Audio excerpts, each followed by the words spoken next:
All right. Well, welcome everyone, and thank you for joining us today.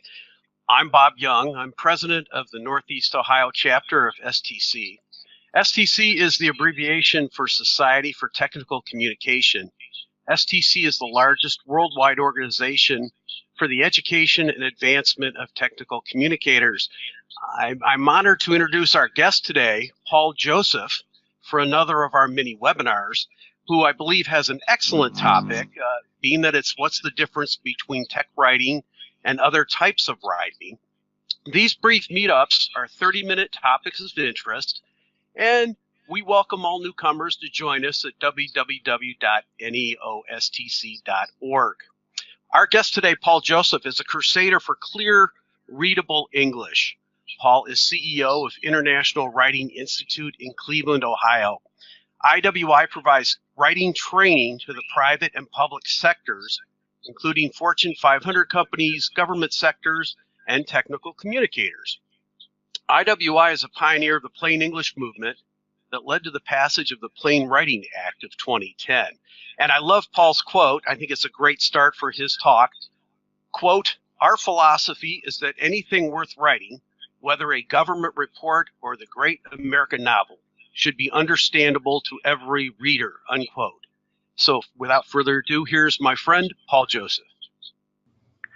Well, Bob and Tricia, thank you so much for the introduction, Bob. I'm humbled by the fact that STC NEO's president is introducing me. And actually, I'm humbled by the fact that I'm talking to all of the technical communicators that are out there. So welcome to all of you. Thank you for attending.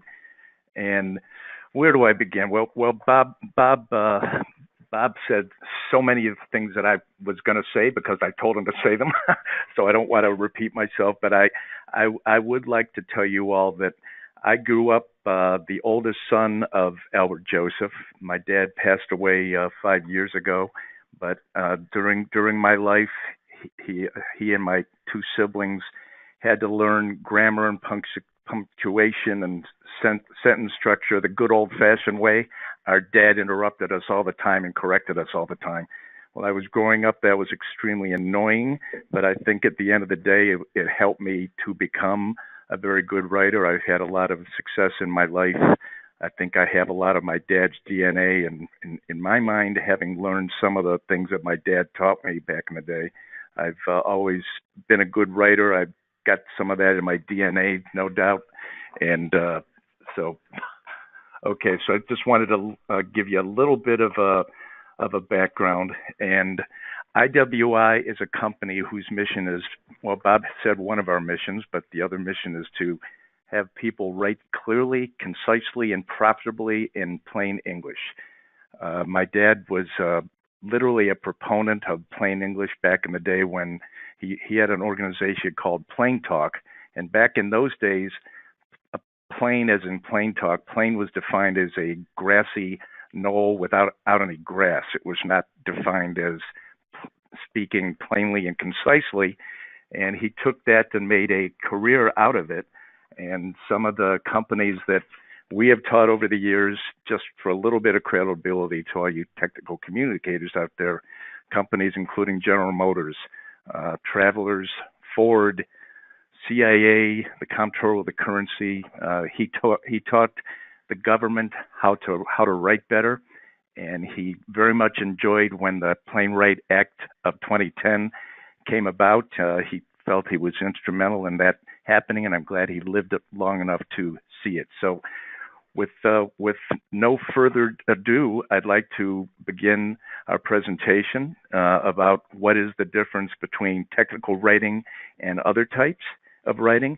Incidentally, folks, when I was looking up some of the people on LinkedIn, once I became a member of STC, I've met many people through LinkedIn. It's been a distinct pleasure.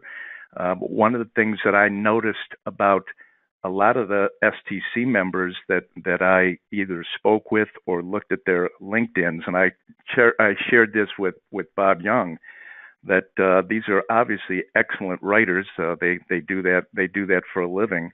So I wouldn't have expected anything less than that. But I was admittedly surprised, not unpleasantly, but surprised at at how long some of the sentences were, how many words some of the sentences had. Now, don't get me wrong, folks, because we are all in the same exact genre. We love communicating. We're good writers. We're good communicators.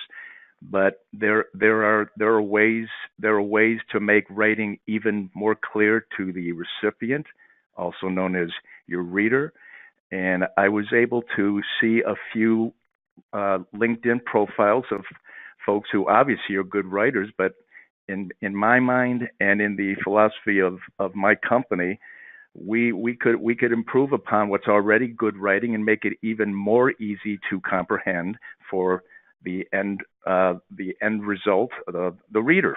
So it's all about that devil at the end, the guy and the gal that reads everything that we write or has to suffer through what we write. And with that presumption in mind, I'm gonna begin this presentation. So there's our title slide. What's the difference between technical writing and other types of writing? I will do my best to give you mine and IWI's version of that same topic.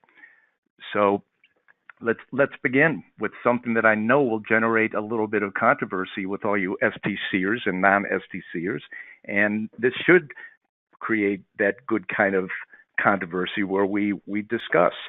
So even though it might go against the grain of some of my STCers, IWI's philosophy is that there are no special kinds of writing.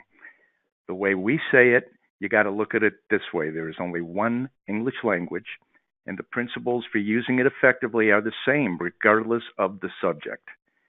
And in that sense, and again, I'm not trying to bother or go against the grain or further annoy any of you, but in that sense, there are no special kinds of writing. If the subject is technical, it's technical writing. The same, if it's financial writing, okay, if you say so. If it's legal, you think that's a special kind of writing, okay, whatever. In our mind at IWI, among all the people that believe in plain English as the only way to communicate, there's only just writing. Not technical writing, not legal writing, just writing. And the things that make it easy to read and understand are the same regardless of the subject. So what we're going to do today a little bit is emphasize one of, I think, the most beneficial parts of plain English. And part of our course helps you to measure your clarity because, after all, if you're not clear, then you're not going to be as well understood as you would be if you were more clear. So we believe that the reading process consists of two major steps. First, the brain receives words and sentences, also known as black marks on the page, and then converts those into meaningful concepts. And second, this intelligently examines those concepts.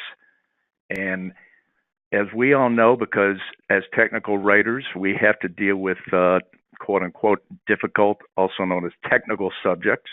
So difficult subjects need greater clarity because the harder the ideas, the easier the words and sentences should be if they are to be received accurately. Easier said than done. So at any given time, the reader has a given amount of energy to devote to the reading, and that energy must be divided these two ways. The more energy your reader uses on words and sentences, the less is available for the ideas.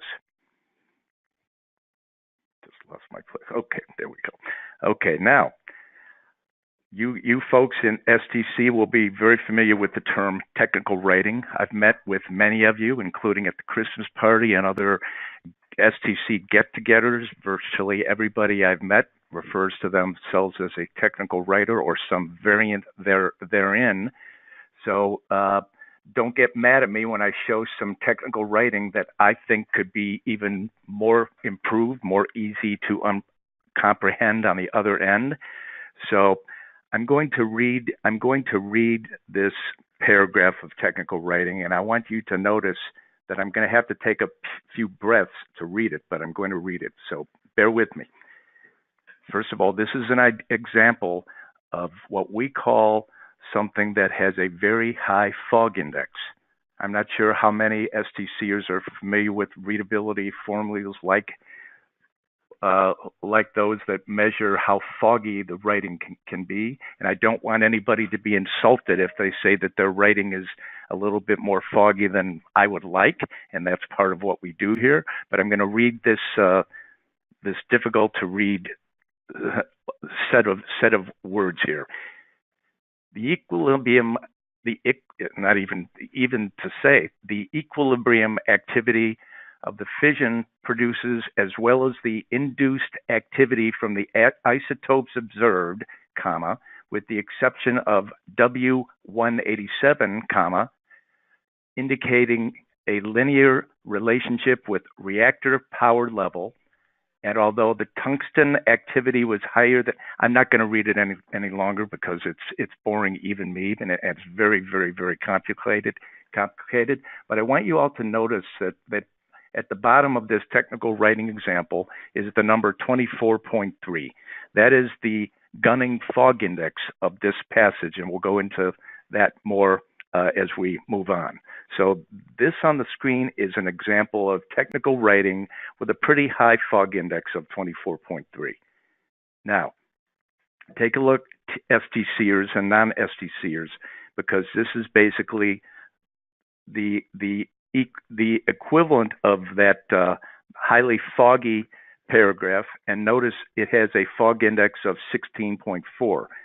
16.4 is far more within the realm of comprehensibility, and even though it's not many less words than was the other one, and here's that other one again, notice there's pretty much the same amount of words in both examples, except this example of quote-unquote technical writing is far easier for the reader to understand.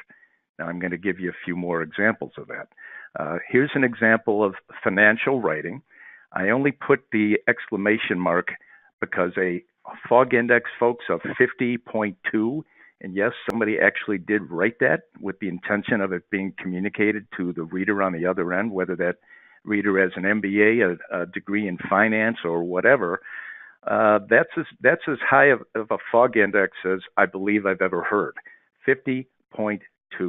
Okay, and that's again an example of financial writing. Well, here's the same thing with a fog index of 16.8, far more readable, and just like the other example, same amount of words.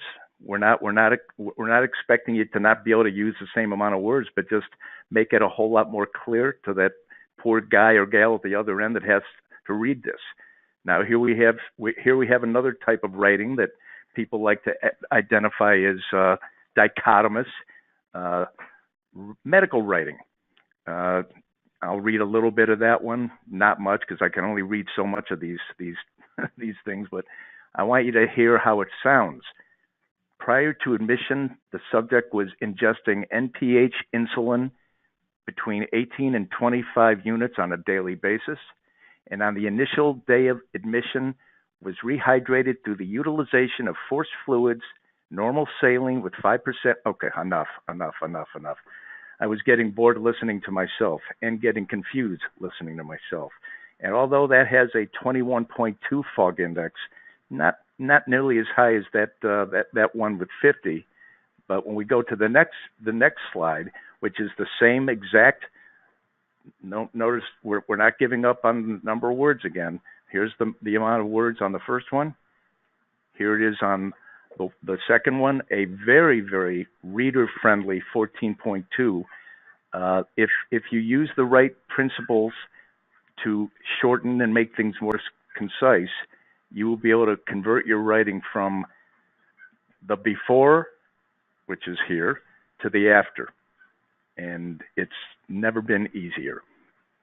Now, when we're teaching this course, we always like to have a devil's advocate position on anything. And in the case of comparing easy to understand writing versus non-easy to understand writing. The devil's advocate would say, but the non-professional reader still can't understand the right-hand version, the easier version. Well, the teacher, ever the optimist and ever the realist, will say, but you usually aren't writing for non-professional readers.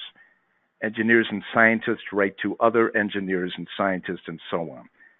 So if you must write for non-professional readers, then of course you must avoid or define words they wouldn't know, at least if you care to be understood. That's the only difference. Okay, we move on. This is all leading up to the aforementioned Gunning Fog Index, because the Gunning Fog Index is a tried and true way to measure your clarity, your ability to express valuable ideas so clearly that the reader cannot possibly misunderstand them. That must sound foreign to a lot of people, but remember, it doesn't mean anything if you can write something that sounds so great to you, but is only partially understood by the reader. So certainly, clear, easy-to-read writing is not new to any of you, but the trouble is most people associate plain English with simple subjects. What may be new to you is that the principles of clarity are even more important for difficult subjects, and everybody in this audience can empathize with difficult subjects because that's about what all of you write on a daily professional basis. Okay, so moving on to further describe the Gunning Fog Index, difficult language fogs up the ideas, and the Fog Index is a tangible measure of just how much fog. So it's literally, when they talk about foggy writing, it's no different than foggy skies. You just can't see as well as you could otherwise, and there's a need for further clarity. Now, for readable writing, the ideal index is between 10 and 12. Anything between 8 and 14 is acceptable, but anything over 14, the writing is unnecessarily heavy. Now, business writing is normally acceptable above 14, but anybody that goes above 17, that's considered by the experts to be unreadable for sustained reading. We've all seen things like that. We've all read things like that where you literally need a thesaurus, if not two, to just translate what the person's trying to say. Now, we realize that technical terms don't have any analogous relatives. There's no substitute in the financial sectors for amortization, liquidity, but we don't have to use large words when we could just as easily and just as conveniently use a smaller version of that word to better communicate. Now, those of you who are thinking, what if it's under 8? Well, we don't expect you to write under an 8 Fog Index, as it says on the slide. That might be perfectly accurate and clear, but it also might offend by seeming childish. So we're not telling you to write at a level such as the one described, but the bottom line is most writing, the best writing, should be aimed at the 8th grade reading level. There's a very important caveat to that. We are not telling, nor are we ever telling you that you should write like an 8th grader. An 8th grader is how old? 14? No, we are not telling you to write like a 14-year-old, but we are advocating writing at an 8th grade reading level because that's the best way for people to understand what you're trying to say. Here I'm going to show you a couple of awful examples. I guess awful means good in this case, of very hard to understand writing. Here's one that has a 20.96 Fog Index. And again, I'm going I'm going to spare all of you by not making you read these things yourself, but this one has a 24.1 fog index. Now, again, that thing that you just looked at with all those words, and there are a lot of them, and a fog index of 24.1, do you prefer this one with a fog index less than half that, or that one? Well, that's a pretty obvious answer. This is a tangible example of how you can take writing that is virtually incomprehensible to most readers, no matter what their skill level or intelligence level may be. There's no reason you should ever write like this when you can instead write like this. So, all right. So there's another good example of that. Now, I have as usual talked and given you a long soliloquy, and I didn't want to do that. I wanted to get through this material and give you a good foundation. I at a later date and in a later explanatory email, I'll explain how they come up with the fog index. But there are some wonderful tools that you can use yourself to measure the fog index. It was a lot more difficult back in the day. It no longer is, because I'll email this all to you later, but there's a tool called wordcounttools.com, Word Count Tools, and I'll send this to all of you. Where you can take any bit of writing and see the fog index and realize, oh my God, thank goodness I put that into this app, because am I really writing that way? Well, this will help you. I now realize that the clock is ticking, and I'd like to stop right now and find out if anybody has any questions before we have to adjourn in about 6 minutes, because Tricia and Bob have told me that we're not going to take any more of all of you folks' lunch hours than we already have. So if you can still eat after all of this soliloquizing by me, I'd love to answer any questions that anybody has. And by the way, before we sign off, I will be sending each and every one of you our 6-minute writing self-test that where you're going to try to get as close to 20 out of 20 as you can. The best I ever did was 15, enough said. So I hope you all will do better than I did. But I hope I didn't just lose all of you. Okay, you're still there. Okay, so Tricia, let me answer any questions if anybody has any questions at this point. All right, I see one question in the chat, and if someone would prefer to use voice, just write voice or something in the chat so that we can unmute you. But for the time, Ariel has a question.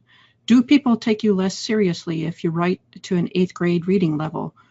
I was under the impression that the more complicated you write, the more seriously people take you, because it seems like you know what you're talking about. An excellent comment, and that's why I wanted to, because there is indeed a fine line between thinking that you're writing for an 8th grade reading level as opposed to an 8th grader. I think that's what the questioner was trying to see the difference between, because we don't expect you to write for a 15-year-old's psyche and intelligence. However, you should be writing in a way where it doesn't matter what your level of intelligence is, how many degrees you had, whether you have a BA, an MBA, a PhD, or somewhere in between. The most common, most appreciated type of writing has been proven for many, many years to be at around the 8th grade level of reading, not overall intelligence, reading level. I hope that answered. Yes. Tricia, what else in our brief time can I answer? People are saying it's good information, and thank you. Ariel thanks you for your answer. I believe that answered her question. Excellent. And let's see if we got anything else coming up. This was so unconventional that everybody just enjoyed the information, and well, good. I didn't really want to generate too much controversy among kindred souls like the other technical communicators out there. So that's good. I'm glad to hear that. The one quick question is, will the slides be available? Paul, may I get a copy of the slides to forward to our attendees, or? Yes, you certainly can. Certainly. Okay. I'd be flattered. Yes. Okay. The next question was, what about scholarly writing? Do you have any advice on that? There had to be somebody out there to say that. That's a very, very understandable question. But the trouble with scholarly writing is that it tends to have the fog index in the 20, 21, 22, 23. Now, another way to translate the fog index in human terms is that if you have a fog index in something you write of about 22, basically that was aimed at the 22nd grade. And we both know there is no such thing as a 22nd grade, but the analogy to a 22nd grade would be 2 or 3 PhDs, maybe an MBA in finance along the way. Obviously somebody extremely bright, but also somebody that doesn't realize that when you write at a 20.1 or 22 or 23 or heaven forbid a 51 fog index, you are so foggy that people are going to bump into trees trying to understand what you just said, and there's much easier ways to say it than the scholarly version that really is more meant for other scholars. But why leave out the rest of the world who would like to say understand what you're saying, but you're writing it too foggy? Okay. Speaking of translation, Jason has a question about translating reductions in the fog index. In other words, does it save you money? Is there benefits to a company? Well, first of all, if you're writing with a fog index above 17, much less above 20 or 30, then most of your audience is not going to get the message. And the reason I showed so many examples of extremely bright people writing extremely difficult to understand writing, if you don't communicate your message, then you're not communicating. All writers know what they're saying when they say it and when they write it, but if the receiver only gets part of it or most of it but not all of it, then the writer is not communicating. The cargo on the metaphorical train has been damaged, and it's just not. You got to get out of the habit of writing above the level of most of the people that are your readers. And after all, the purpose of writing is to communicate, not just to show off your vocabulary, show off sentence structure that is much too long. We've all seen sentences that are a whole paragraph long. Literally a whole paragraph long with one sentence. Well, God help you. If you're writing that way, most people are rolling their eyes. They're not. You could write better and you could be just as intelligent, but your ideas are at the end of the day what people are going to value in your writing. And if they can't understand what you're writing, then you're not communicating. Period. Well, Paul, I want to thank you for your time today. Stop me, Bob. How'd you do that? Nobody can stop me, but you managed. Thank you, Bob. That's what I need Bob for. That's what the president is for. Grab the hook and grab Paul. All right, I got it. That's what it said here in the fine print. Now, listen, I want to also tell everyone on the phone that if they keep checking our website, you'll see that we are going to be having more of these little mini webinars. And they're going to be on topics just like this. We feel that it's very beneficial. And Paul, I hope that you will also send that tool that you said you would. Is that going to be with the slides so we can use the tool? That'll be with the slides. It'll be the slides from the presentation and we call it a 6-minute self-test that nobody's beaten my score of 15 recently. Actually, somebody did. Yes, Bob, I will be sending both of those, and thank all of you for your participation this afternoon. Okay, I'm going to stop recording now. Okay, thank you, everybody. And Paul, thanks again. Really appreciate it. Thank all of you for listening. Have a great day. Thank you too. much. Thank you all.